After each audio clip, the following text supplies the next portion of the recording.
The mesa to the east caught the first light before anything else did.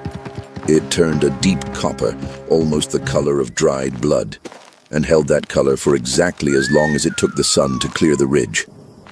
After that, everything went pale and flat and ordinary again. The scrub, the broken ground, the line of fence posts Callum Dre had spent 3 days driving into the caliche back in April. The wind coming down off the high ground carried the smell of pine and something older beneath it, something mineral and dry that he associated, without quite understanding why, with the feeling of being very far from anything that could save you. He had been awake since before the mesa changed colors. He usually was. The morning had started the way most mornings did out on that stretch of territory. Coffee thick enough to slow a spoon, the sound of his cattle moving somewhere past the far pasture, and the particular kind of silence that settles in just before a day decides what it intends to be. There were mornings out here that felt like an apology, and mornings that felt like a dare. This one felt like neither. It felt like something waiting. Callum was 43 years old. He had learned that silence in this territory was rarely what it appeared to be. It was never the absence of sound. It was always the presence of something that had not yet announced itself. He was checking the south fence line when he saw the shape in the brush. At first he thought it was a coyote. The grass near the dry creek bed grew in dense, tangled patches that time of year, and animals liked to press into it when the heat started climbing. You could walk within 10 feet of a sleeping coyote and never know it was there. But a coyote would have moved when he drew close. This shape stayed still. He pulled the roan to a stop about 30 feet out and watched for a full minute without shifting in the saddle. It was a child. A girl from the look of it, no older than 7 or 8. She was curled into herself against the base of a juniper, her knees drawn up, one arm tucked under her head. She wore a buckskin dress that was torn at the shoulder, and her feet were bare and dark with the kind of dust that accumulates over distance. She was breathing. He could see the small rise and fall of her ribcage from where he sat. But she didn't stir when his horse shifted weight. If this story is already pulling you in, subscribe to the channel and you'll get a new one every single week. Callum sat on the roan for a long moment without dismounting. He was not a man who made quick decisions. His neighbors, the few that remained after the dry years stripped the valley of optimism, would have said that about him without meaning it unkindly. He thought things through. He turned them over in his mind the way a man turns a stone in his hand, checking for what's underneath. He was the kind of man who, when his wife Nora was still alive, used to sit at the kitchen table for an hour after supper just thinking, not reading, not talking, not doing anything that looked like work, just sitting there with his hands around his cup while the lamp burned low. She used to say it was either his best or worst quality, depending on the day, and depending on what it was he was thinking so hard about. The girl was Apache. He could see that from the dress, from the particular geometry of the beadwork at the hem, from the way her hair was arranged. He had lived on this land for 11 years, and he had seen enough Apache people in those years at the trading post in autumn, passing through the valley in the dry months, camped along the river in seasons when the fish ran heavy and the canyon walls echoed with the sound of fires, to recognize the work of their hands when he saw it. The nearest encampment he knew of was roughly 8 miles north and west, up into the rocky ground where the hills began piling on top of each other, and the trails disappeared unless you had walked them before. He had not walked them before. He dismounted and tied the roan to a low branch. He walked toward the girl slowly, making noise with his boots on purpose, scuffing the gravel the way you do when you want something to hear you coming and have time to decide what it wants to do about it. She woke before he reached her, not with a start, but with a kind of immediate, complete alertness, the way a wild thing wakes, all at once, and already reading the situation. Her eyes were dark and steady. She looked at him and did not make a sound. There was a cut along her left forearm, not deep, but long enough that it had bled through and dried into a brown line against her skin. Her lower lip was split on one side. The dust on her feet was layered the way it layers when someone has walked a long way without stopping, or perhaps several long ways over the course of days. A history of distance written in grime. She was exhausted. Anyone could have seen that. But the way she looked at him, straight on, without flinching, without looking away to calculate an exit, told him something about who she was before whatever had happened to her. He crouched down to her level. He had no Apache worth speaking of, not really. A handful of words the way you pick things up when you live alongside people without ever sitting down to learn properly. The way proximity teaches you sounds before it teaches you meaning. He said the only word he thought might be useful, a soft syllable he'd heard used as a greeting near the trading post, more breath than consonant. The girl's expression didn't change, but she didn't pull away either. She kept her eyes on him and waited to see what he would do next, which was exactly what he was trying to figure out himself. He stood and walked back to the roan. He untied the bedroll from behind the saddle, unrolled it on the ground a few feet from the girl, and set his canteen beside it. Then he went and stood several feet off, turned his back to her, and waited. He heard the soft crack of the canteen cap. He heard her drink, slow at first, then faster, then slowing again with the deliberateness of someone who knows better than to take too much at once. He did not turn around. The ride back to his ranch took 20 minutes. He had her up in front of him on the saddle, which she tolerated without comment, her spine straight, her eyes moving constantly across the terrain in a way that was not fear. It was something closer to cataloguing. She looked at each feature of the landscape the way a surveyor looks at a map, not with wonder, but with recognition and assessment. He noticed she looked back twice at a particular rock formation to the south, a series of stacked formations that cast long shadows in the morning light. He filed that away without knowing why. He settled her in the barn while he figured out what to do. Not because he thought the house was wrong. It wasn't, and he'd be the first to say so. But because the barn was quieter and held no particular shape of grief the way the house did.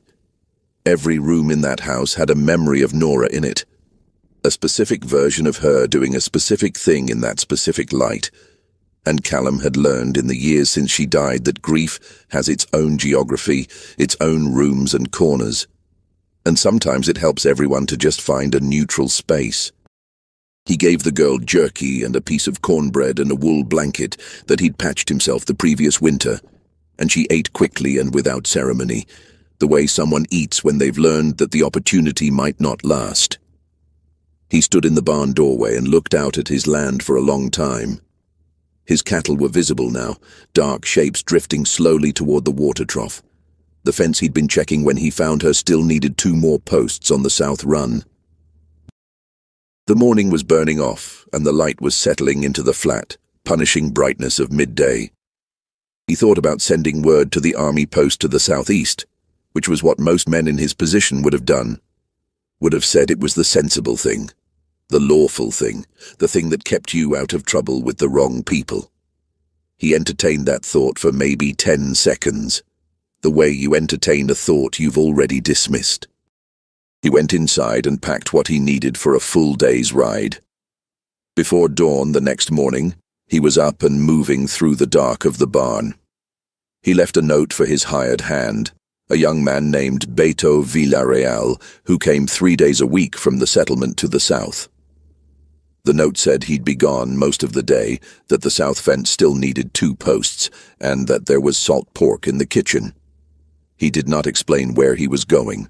The girl was already awake. She had refolded the wool blanket and placed it on the top of a hay bale with a precision that seemed intentional rather than habitual. The way you leave a borrowed thing in better condition than you found it, because you understand the difference between having nothing and having something, and you don't take either for granted.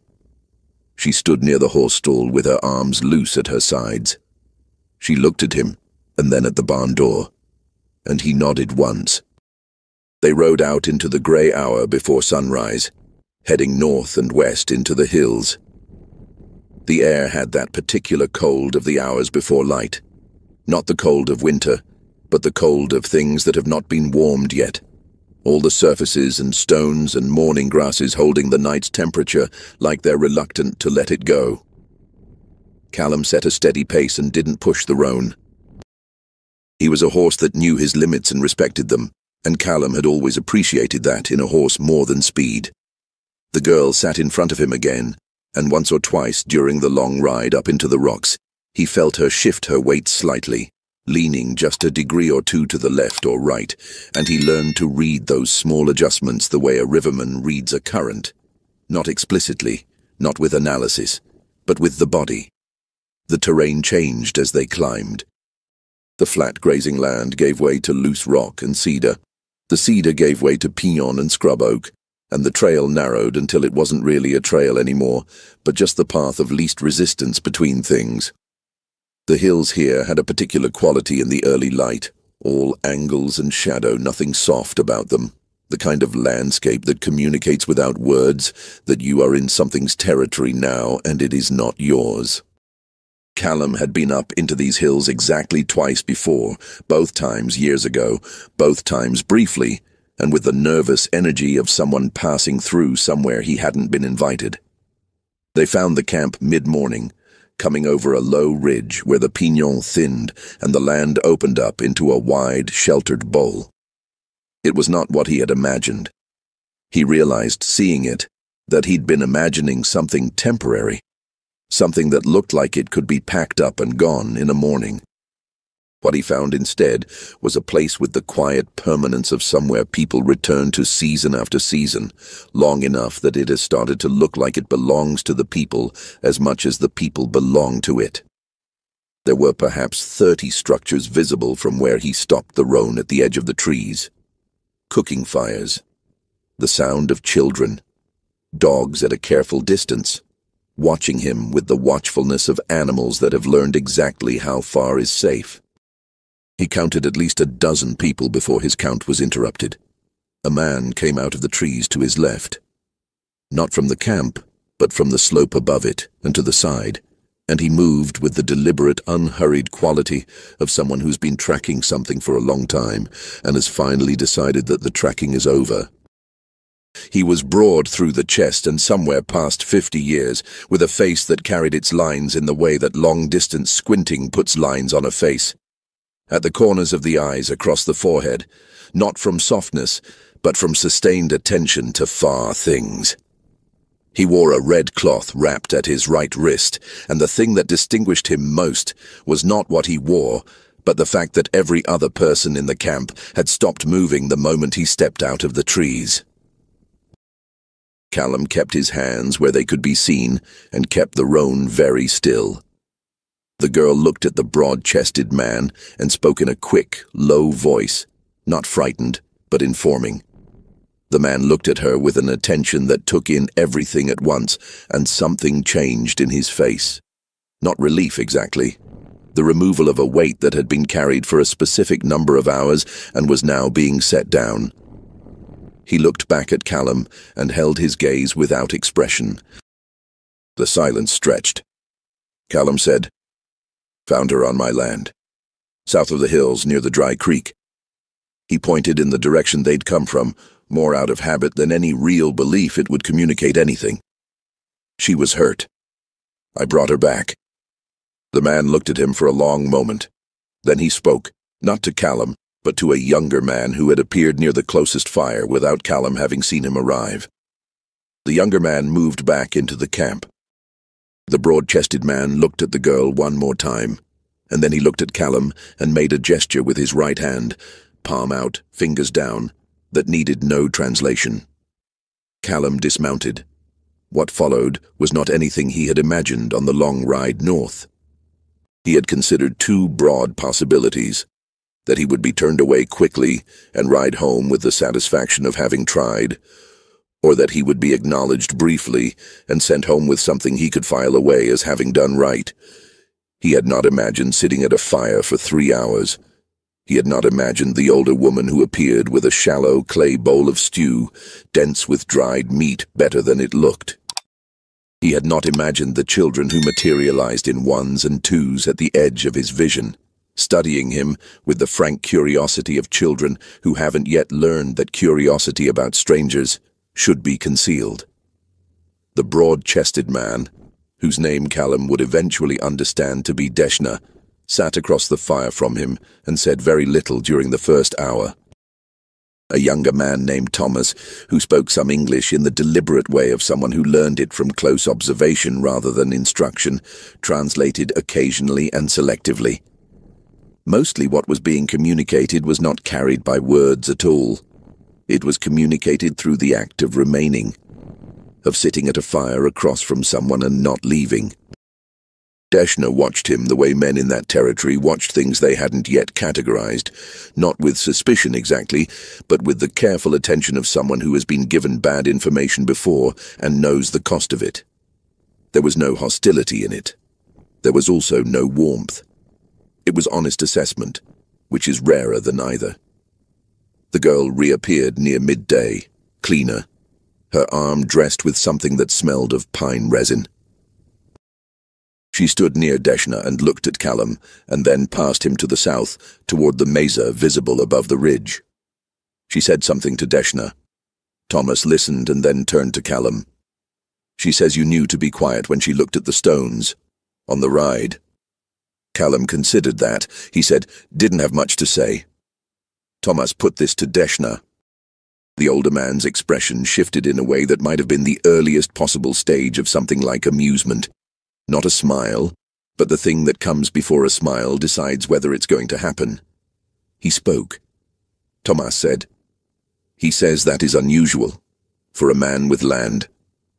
Callum let that observation stand without trying to qualify it. It was mid-afternoon when Deshna rose and beckoned him away from the fire.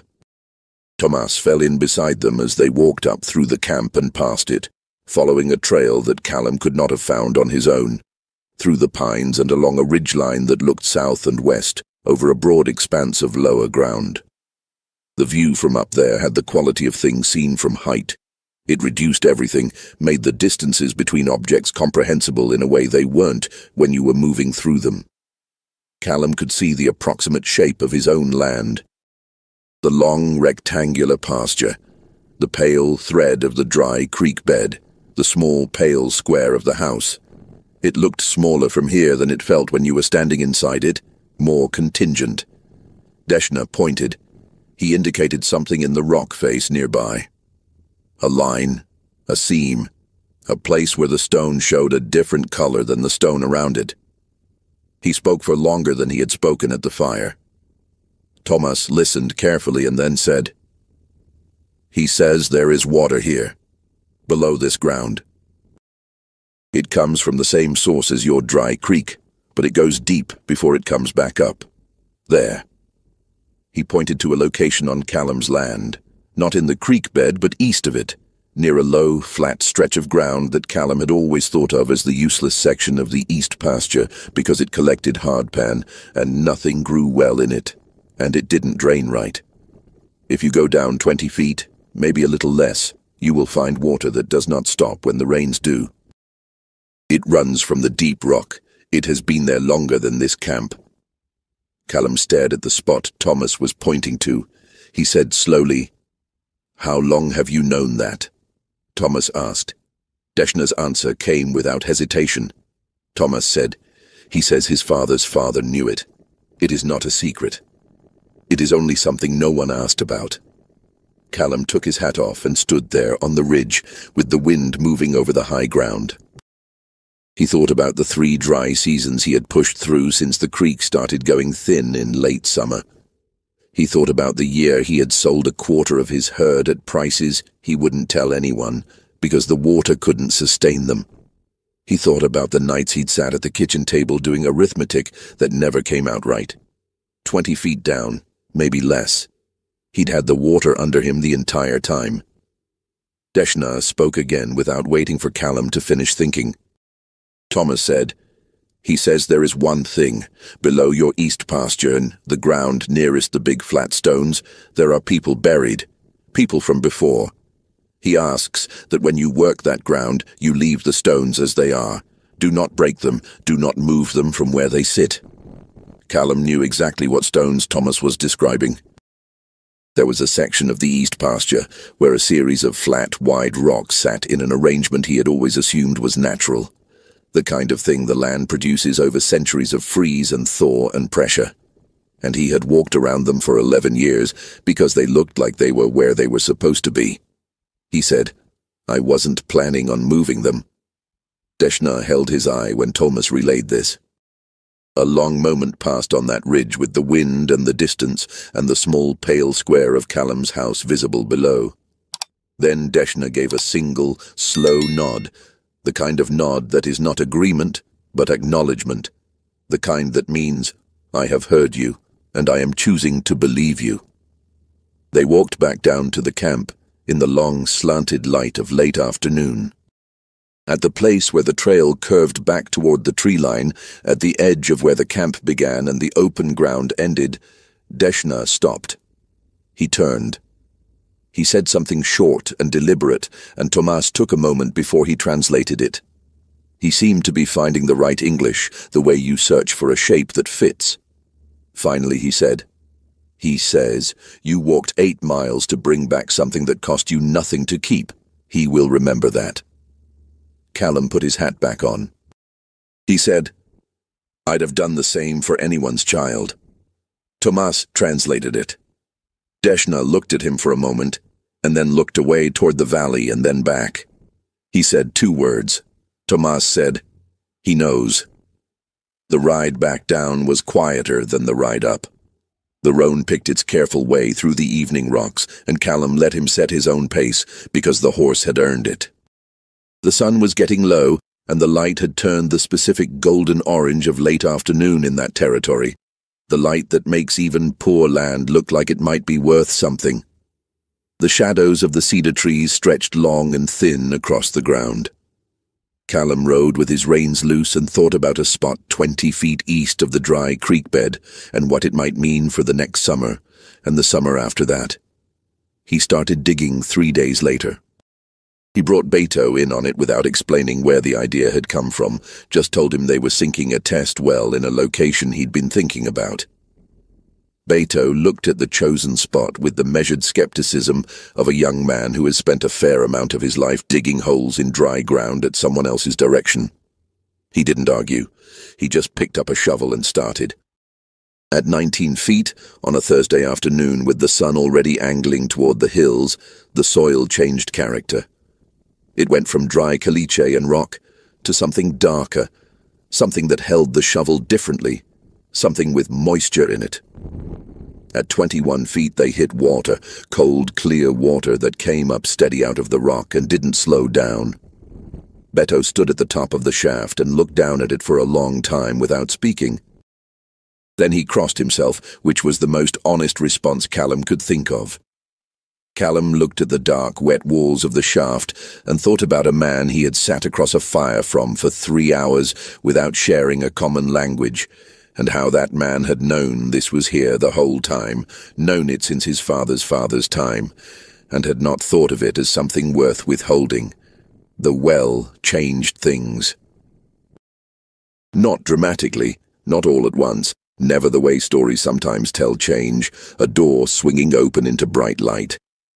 It changed things the way water changes dry places, gradually, 1 season at a time.